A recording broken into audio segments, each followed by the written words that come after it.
말씀드린 것처럼 사고 당시 그 순간으로 가보겠습니다. 선장이 있고요. 기관장이 있고 많은 선원들이 승객의 안중에 없었다. 승객의 안전에 안중에 없었다. 자기들 탈출하느라 정신이 없었다. 이미 확인한 대로인데요. 검찰과 경찰의 합동수사본부가 초기 상황의 비밀을 하나씩 가려내고 있습니다. 윤정혜 기자가 정리했는데요. 침몰 순간의 급박한 상황을 재구성했습니다. 3등 항해사 박한결 씨가 조타수 조준기 씨에게 방향 전환을 지시합니다. 조 씨가 조타기를 오른쪽으로 돌리자 배가 왼편으로 기울어집니다. 당시 조타실에 있던 이준석 선장과 박기호 기관장 등 10여 명은 당황합니다. 배가 심하게 흔들리자 기관실에 있던 3기관사 이모 씨가 조타실로 올라갑니다. 선장 이 씨는 사무장 양대용 씨에게 무전기로 승객들에게 구명조끼를 입고 대기하라는 내용의 방송을 하라고 지시합니다. 그에 따라 6차례 선내 방송이 나갑니다. 위기 시 기관실을 총지휘해야 하는 기관장 박 씨는 기관실로 내부 직통 전화를 걸어 기관사들에게 탈출하라고 지시합니다. 선장의 명령도 받지 않은 상태였습니다. 당시 조타실에 있던 조타수들은 기관장이 선장 지시도 없이 마음대로 탈출 명령을 내려 황당했다고 진술했습니다. 이후 기관장은 기관사들과 3층 기관부 선실복도에서 만났고 방에서 쉬고 있던 다른 선원들도 뛰쳐나왔습니다. 그리고 선원들만 이용할 수 있는 통로를 이용해 갑판에 구명보트를 타고 탈출합니다. 승객들에게는 폐선 통보도 하지 않은 채 선원들이 자기만 하는 통로를 이용해 탈출한 겁니다. 승객들에게 대기 명령을 내렸던 선장 이 씨는 탈출 명령은 끝내 하지 않은 채 구조를 위해 세월호에 급파된 해경 경비함에 올라탔습니다. 세월호가 진도관제센터와 마지막으로 교신을 한 시점은 9시 37분. 그 직후 조타실에 있던 모든 선원들이 탈출했습니다. 일부 승객들만 뒤늦게 선원들을 따라 탈출했습니다. 마지막 교신 후 50분이 지난 뒤 오전 10시 30분쯤 세월호는 침몰했습니다. 채널A 뉴스 윤정혜입니다. 네, 지금 보신 모습은 사고 순간의 선장과 선원들의 행적을 재구성해 본 것입니다. 검찰과 경찰의 수사에 따라서 이들이 과연 그 순간에 무엇을 했는지 조금 더 자세히 밝혀질 것 같습니다. 하나 더 있습니다. 이번엔 배가 관심인데요. 이 세월호 운항 경로를 따지는 게 굉장히 중요한데 디지털로 저장되는 항적도라는 것이 중요한 역할을 하고 있습니다. 그동안 이 디지털 항적도가 확인이 안 됐었는데 그 일부를 해양수산부가 복원했습니다. 침몰 전 세월호에는 순간적으로 정전이 있었던 것으로 추정되는 일이 있었습니다. 36초 동안이라는데요. 사고 원인과 관련이 있어 보입니다. 일단 그 장면을 김민지 기자가 보도합니다. 그동안 공개된 세월호의 항적도는 8시 48분 37초부터 3분 36초 동안 끊겨 있었습니다. 해양수산부가 세월호의 자동 식별장치 기록을 정밀 분석해 자료를 복구했더니 다음 신호가 8시 49분 13초에 포착됐습니다. 결국 36초간 데이터가 비어있는 것인데 사고 당시 이 36초 동안 전기가 공급되지 않았던 것으로 보입니다. 세월호는 남동쪽으로 직선 운항을 하다가 8시 49분 37초부터 19초 동안 오른쪽으로 45도 정도 돌았습니다. 선체가 급회전하면서 균형을 잃었고 이후 20초 동안 오른쪽으로 22도 선회하며 8시 49분 51초부터는 동력을 완전히 잃고 표류한 것으로 보입니다. 또 기존에 알려졌던 90도 이상의 급선회는 없었던 것으로 나타났습니다. 당시 세월호의 속도는 직선 운행 당시 시속 17노트에서 선회하며 1분 40초 만에 시속 11노트로 떨어졌고 선체가 왼쪽으로 기울면서 침몰했습니다. 해수부는 사고 원인에 대해 조사가 더 필요하다고 밝혔지만 만약 정전이 있었다면 선체 결함일 가능성도 배제할 수 없습니다. 채널A 뉴스 김민지입니다. 네, 사고 순간, 그러니까 지난주 수요일 16일 오전 9시 전후의 상황으로 돌아가 보겠습니다. 자, 신치영 차장께 좀 질문 좀 드릴게요.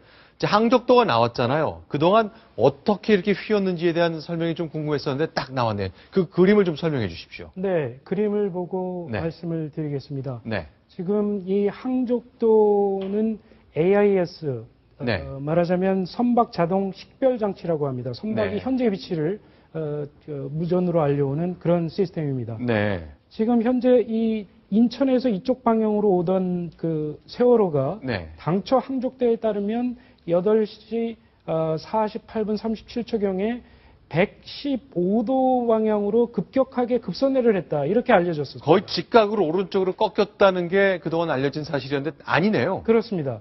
해양수산부가 새롭게 복원한 AIS 항적 자료를 보면 새로 복원된 부분이 이 부분입니다. 네. 말하자면 세월호가 115도 급격하게 회전을 한 게 아니고 45도 완만하게 이렇게 회전을 했다. 그리고 방금 보도에서 말씀드렸던 것처럼 8시 52분 13초에 동력을 완전히 잃고 북쪽으로 표류를 했다. 네. 이런 사실이 밝혀진 겁니다. 자, 그런데 그동안 왜 침몰했을까에 대한 의문이 많았는데 급선회하면서 안에 있던 무거운 컨테이너 한쪽으로 쏠렸고 밧줄이건 뭐 쇠줄이건 풀렸고 뭐 그런 게 있었는데 각도가 110도가 아닐 뿐 저 정도도 급선회를 볼 수 있는 거죠. 그렇습니다. 115도일 경우에는 정말 너무도 과도한 급격한 선회여서 네. 모든 짐들이 완전히 쏠려서 배가 복원력을 잃고 옆으로 쓰러졌을 것이다. 네. 이런 그 설명이었는데요. 네. 45도로 바뀌었다고 해서 이게 복원력을 회복할 수 있을 정도로 완만한 선회냐? 그건 아니라고 전문가들은 말하고 있습니다. 근데 눈에 띄는 거는 정전이 있었다는 건데 그건 그렇습니다. 어떻게 봐야 되죠? 사실 지금까지 알려진 그 사고의 가장 직접적인 원인은 방금 말씀하셨던 것처럼 급변침, 갑자기 배를 많이 꺾어서 배가 쓰러지고 뒤집혔다라고 알려져 있었는데 네. 지금까지 정전 얘기는 없었습니다. 네. 그런데 지금 항적도를 분석해 보니 급격히 꺾은 게 직접 원인이 아니라 그럼 정전이 발생했다면 정전에 의해서 어떤 조작에 문제가 있지 않았을까라고 추정할 수 있는 또 다른 문제 제기를 할 수 있는 부분이 드러난 거죠. 그래서 이 부분이 가장 중요한 것 같습니다. 자, 그러면 그동안은 1차 사고 신고를 네. 배에 있는 선원들이 제주도에 무전으로 신고했다. 이게 그동안 확인됐던 최초의 신고였는데 그게 또 아니라면서요. 지금 말씀하신 것처럼 네. 세월호와 네. 제주관제센터가 네. 공식적으로 교신을 한 게 58분입니다. 네. 그런데 확인을 해보니까 네. 그 선장이나 선원들 말고요. 배에 타고 있던 학생이 119에 6분 전에 미리 신고를 했던 것으로 확인이 네. 됐습니다. 그래서 119에 신고를 했고 119가 사건의 심각성을 확인하고 목포 해경과 네. 신고한 학생 이렇게 네. 셋이서 3자 통화를 시도를 했던 거죠. 자, 그러니까 까만색으로 표시된 해경은 목포 해경이고 네. 119 표시된 거는 소방대죠. 네, 119 신고 센터입니다. 그리고 파란색이 배 위에 있던 학생. 3자 통화가 됐군요. 네, 근데 이 3자 통화 내용을 보면 네. 조금 더 구조가 빨리 이루어질 수 있지 않았을까라는 아쉬움을 남기는데요. 6분이 어떻게 협의가 됐는지 살펴보겠습니다. 화면을 보면요. 해경이 곧장 학생에게 묻습니다. 위치를 알려주세요. 경도와 위도를 말해달라고 학생에게 요구를 합니다. 그러니까 119에서 중간에 껴들면서 이렇게 말합니다. 경도 위도가 아니다. 네. 이 사람은 배에 탑승하고 있는 사람이다. 이렇게 해명을 대신해 줍니다. 그러니까 학생이 못 알아듣고 핸드폰이요? 라고 물어보니까 다시 목포 해경이 묻습니다. 네. 위치를 잘 모르시겠다고요. 거기 GPS 경도 위도가 나오지 않느냐. 네. 경도와 위도를 알려달라라고 재차 반복 요구를 합니다. 그러니까 경도 위도라는 게 이런 거 아닙니까? 동경 135도 그렇죠. 몇 분 몇 초, 뭐 그런데 북위 38점 몇 도에 그걸 학생이 어떻게 알죠? 핸드폰 들고 있는 위급한 상황의 학생이 위도 경도를 어떻게 압니까? 그러니까 목포 네. 해경은 나중에 해명을 했는데 네. 선원인 줄 알았다. 네. 조종실에 있는 선원인 줄 알고 그렇게 물어본 것이다라고 얘기를 했습니다. 그래서 네. 그 이후에 다시 해경이 묻습니다. 네. 세월호 이게 상선인가요? 뭔가요? 라면서 이 배의 이름과 그 정체를 묻습니다. 그런데 사실은 119 구조대에 학생이 신고를 했을 때 이미 세월호라고 밝혔었고요. 이 119 구조대가 해경과 연결을 할 때 이걸 미리 알렸어야 되는데 이게 어떤 배인지 이름조차 알리지 않아서 벌어진 또 상황이었습니다. 그러면서 아니, 해경은 다시 네. 배 종류가 뭐냐, 여객선이냐, 처음 신고 내용을 다시 반복하느라 네. 6분이 또 흘러간 것이죠. 이런 금쪽 같은 시간 6분. 도대체 그 베테랑 선원들은 아무런 조치를 하지 않고 그냥 지켜만 보는 동안 학생이 이상하다고 전화로 신고한 거잖아요. 네, 맞습니다. 그 신고 하나 우리 어른들은 제대로 받지 못한 거네요. 그렇습니다. 매번 이런 대형 사고가 날 때 네. 또 많이 나오는 건데 네. 글쎄요. 이런 신고 수칙들, 네. 신고를 받았을 때 응대하는 기본적인 수칙 네. 이런 것들만 좀 지켜줬다면 네. 아까운 황금 같은 육군 조금이라도 땡겨서 한 명이라도 더 살릴 수 있지 않았을까라는 생각을 해봤습니다. 근데 진도하고 진도에 있는 그 해경과 그 세월호 사이에 교신이 있었는데 네. 저는 여러 번 들어봤어요. 네. 아주 굉장히 잡음이 많이 들리지만 그 텍스트를 통해 정확하게 알 수 있는데 저는 한 가지 불만이 있습니다. 왜 이렇게 목포 해경에서 교신한 분들이 자신이 없는지, 물론 선장이 판단해서 해주십시오라고 말은 했습니다. 배에 계신 분들보다 훨씬 낫지만 뭔가 권위를 갖고 착 제안하는 그런 모습이 안 보이네요. 그래서 2012년 이탈리아 사고와 이번 진도 해경을 비교하는 분들이 많다면서요. 네, 그렇습니다. 진도 VTS의 말씀하신 대로 진도 네. VTS와 세월호가 오간 그 교신 내용을 보면 네. 이 침몰 중인 선박에 이 관제센터에서 이 정도 정보밖에는 제공을 하지 못하는가 네. 이런 안타까운 심정을 가졌었는데요. 네. 말씀하신 대로 이탈리아에서 2012년에 발생한 코스타 콩코르디아호 네. 선박이 침몰을 했을 때 네. 그 선장이 선박을 먼저 탈출했죠. 그렇죠. 그걸 보고 해경이 뭔가 단호한 지시를 내려놓는데요. 그러면 아예 이렇게 해보시죠. 진도 VTS와 우리 세월호가 나눈 교신이 하나 있고 당시 이탈리아 해양 경찰과 그 선박 함장 사이 나눈 대화가 있는데 두 개를 저희가 준비해봤습니다. 한번 비교해 들어보시고 과연 교신을 맡는 해양 경찰이 어떤 정도의 권위와 자신감을 가져야 되는지 한번 가늠해 보셨으면 좋겠습니다. 같이 들어보겠습니다. In questo momento la nave mi dice se ci sono bambini, donne o persone bisognose di assistenza. Vado a bordo.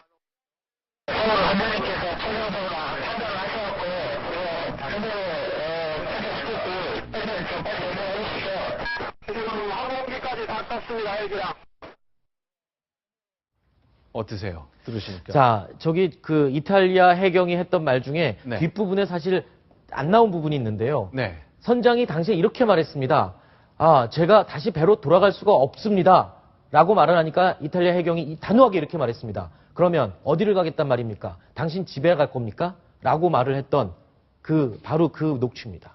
바로 그 말을 이준석 선장한테 했어야 되는 거죠. 네, 그렇습니다. 물론 본인도 선원이나 선장이 아니라는 것은 물론 선원도 아니라 일반 승객인 척 했기 때문에 그걸 확인할 수는 없었겠습니다만 바로 그 메시지가 전달이 됐어야 되는 그 거예요. 부분도요, 문제가 되는 게요. 네. 사실 근무 중에는 선원들은 모두 제복을 입어야 합니다. 근데 네. 이준석 선장 구조될 때 사복을 입고 있었습니다. 그러니까 동아일보가 찾아갔을 때도 선장인지 알아볼 수가 없었고요. 네. 구조대가 구조를 하면서도 제복을 입지 않았기 때문에 어떠한 조치도 취할 수 없었던 겁니다. 네. 진도 VTS의 이 대응을 보면 정말 네. 화나는 것 한 가지는요. 네. 진도 VTS 관할 구역으로 세월호가 진입을 한 게 네. 오전 7시경입니다. 네. 그때부터 진도 VTS의 임무는 세월호 자기 관할 구역 내에 들어오는 선박의 움직임을 모니터링하고 네. 이상이 있을 경우에는 그 배와 연락을 주고받고 네. 또 긴급 행동에 나서야 네. 되거든요. 그게 전혀 없었다는 거거든요. 8시 48분에 네. 세월호가 이상 징후를 보이기 시작했는데 네. 진도 VTS는 9시 6분에 해경으로부터 배가 침몰 중이라는 연락을 받고서야 세월호의 이상을 파악했다고 합니다. 그러니까 지금 목포 해경하고는 학생들이 이미 8시 52분에 일찌감치 전화로 이상하다고 그렇습니다. 신고를 했는데 그야말로 4.5정식 화법으로 전혀 이해가 안 되는 듯한 대화가 오갔고 그러니까 국회에서 보고했던 18개 해양경찰청의 긴급통신망 다 연결하겠습니다. 왜 진작 안 하셨냐고요. 그런 아쉬움이 남을 수밖에 없습니다. 20분이라는 금쪽 같은 시간을 허비한 네. 셈이죠. 그렇습니다. 자, 그런데 정작 중요한 거요. 저희가 어제부터 쭉 말씀드립니다만 정말 단추 하나만 잘 눌렀어도 해결될 일이 굉장히 많았거든요. 사실은 이런 소리가 나왔어야 됩니다.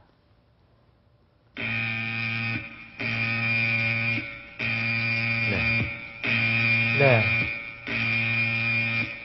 지금 들으시는 이 신호음, 퇴선 신호라고 합니다. 퇴선 신호. 배에서 발생하는 비상 상황에서 네. 아주 간단하게 배 승선에 있는 선원들 그리고 승객들이 즉각 배에서 뛰어내려서 탈출하도록 명령하는 아주 비상 수단으로 쓸 수 있는 가장 간단하면서도 신속한 명령입니다. 그런데 단추 하나 누르는 일인데 그걸 안 하고 다 도망간 거잖아요. 조타실에 단추가 있습니다. 이 단추만 누르기만 하면 30초 동안 이 비상벨이 울리고요. 이 네. 비상벨을 듣는 순간 모든 승객과 선원들은 밖으로 대피하게 되어 있습니다. 그런데 이번에 이준석 선장과 조타실에 있던 사람들 이 벨 단추만 누르면 되는 행동조차 하지 않고 본인들은 빠져나갔죠. 네.